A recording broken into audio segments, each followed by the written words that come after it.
Daniel Carter gripped the steering wheel, eyes stinging from 12 hours of nonstop work. The clock on the dashboard flashed 11:47 p.m., signaling the end of a long night. The sky was pitch black, save for the scattered streetlights that illuminated the wet pavement from a light rain. The black Dodge Charger glided down the deserted highway, the engine roaring as Daniel accelerated just past the 65-mile-per-hour limit. The radio played soft music from an old song he didn't bother to recognize. The car smelled of stale coffee, the remnants of the Starbucks he'd knocked over a few hours earlier. Daniel sighed, eyes bleary, eager to get home, to collapse into his comfortable bed. But then, red and blue flashing lights flashed in his rearview mirror. His heart pounded. The police. His instincts warned him that something was wrong. He hadn't run a red light, hadn't been speeding significantly, and certainly hadn't done anything to warrant a traffic stop. But this wasn't the first time he'd been caught in a situation like this. Daniel took a deep breath, signaled a right turn, and slowly pulled over, praying that this was just a small mistake. Daniel pulled over, his heart pounding as the red and blue lights flashed across the hood. He took a deep breath, trying to stay calm, but a bad feeling crept into his gut. He had been pulled over before and knew the drill. Keep his hands on the wheel, speak respectfully, don't make any sudden moves. But this time, something felt off. The patrol car doors opened and two officers stepped out. One was tall and wiry, his sharp mustache making him look even more severe, eyes scanning Daniel like he had just committed a serious crime. The other was shorter but built like a tank, his bald head gleaming under the streetlights. Their energy wasn't just authoritative, it was hostile. "License and registration," Mustache ordered, his tone as sharp as steel. Daniel swallowed hard, carefully pulling out his wallet and handing over the documents. "Where are you headed this late?" Baldy asked, suspicion lacing his voice. "Home. Just got off work," Daniel answered evenly, keeping his tone neutral. A heavy silence stretched between them. Mustache took the papers and walked back to the patrol car, while Baldy remained, staring at him, unblinking. Daniel felt cold sweat trickling down his back. Then out of nowhere, "Step out of the vehicle." The words hit like a sentence. Daniel's throat went dry. Why? He had done nothing wrong. But he knew from this moment on, things were no longer in his control. Daniel slowly opened the car door, every movement careful, as if one wrong move could make the situation even worse. The night air was freezing, but sweat still trickled down his temple. The two officers stepped closer, forming an invisible wall of pressure. "Turn around, hands on your head," Mustache ordered, his voice laced with impatience. Daniel clenched his jaw but complied. He could feel Baldy's eyes burning into him before the officer grabbed his wrist, twisting it behind his back. A sharp click echoed through the night. Cold metal cuffs locked around his wrists. "What's going on?" Daniel asked, trying to keep his voice steady, though his heartbeat pounded in his chest. "We'll figure that out later," Baldy said with a smug smirk. Daniel was shoved toward the patrol car, his body slamming against the door before being forced into the stiff plastic seat. The cold, hard surface dug into his back, and the smell of sweat and mildew filled his nose, amplifying the humiliation. From the front, Mustache glanced at him through the rear-view mirror, a victorious grin spreading across his face. "Anything you want to confess before this gets worse?" Daniel took a deep breath, keeping his gaze steady. He had seen this before. He knew these kinds of cops. And he also knew one thing. This time, they had made a huge mistake. They had no idea who he was.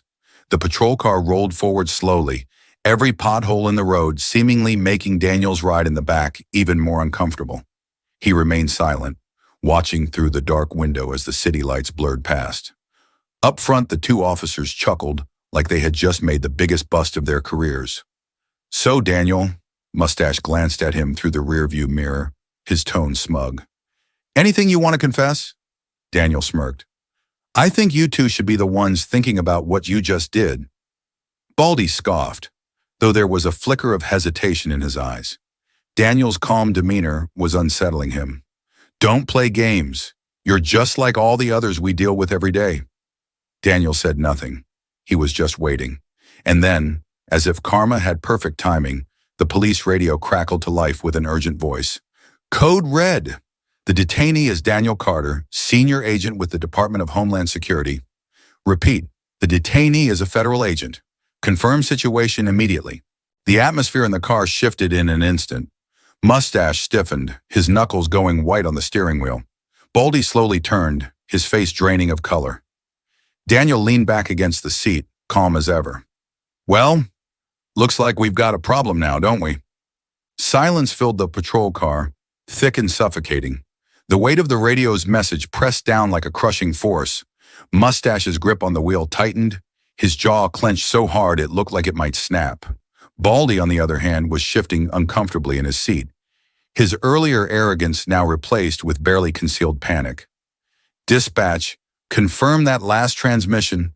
Mustache finally spoke into the radio, his voice strained. Confirmed.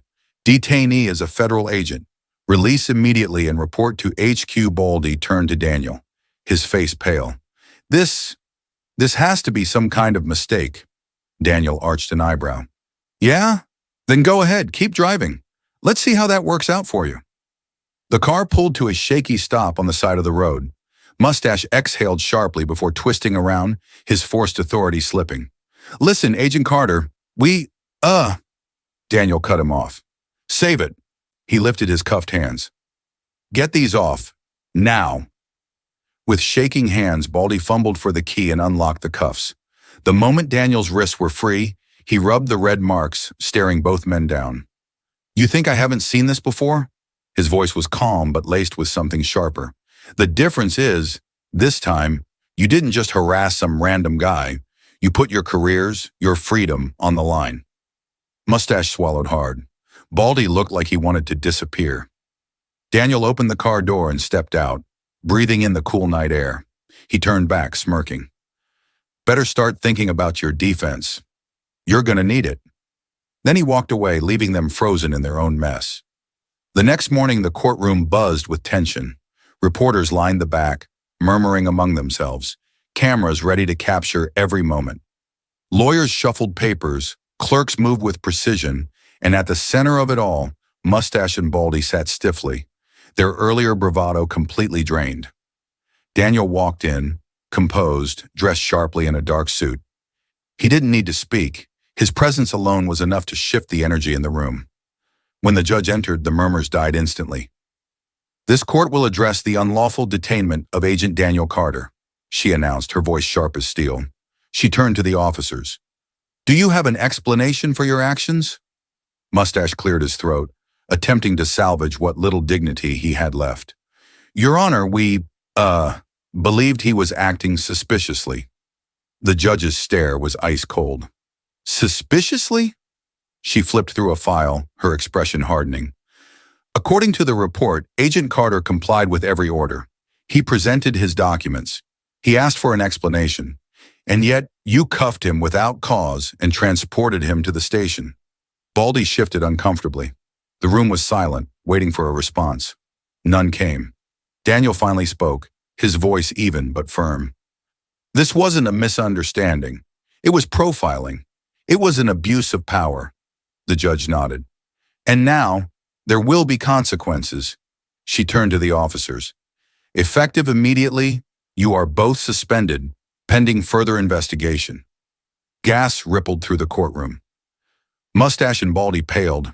As Daniel walked out, reporters swarmed him with questions. He simply said, sometimes the law catches up to those who think they're above it. And with that, he left. Justice finally served.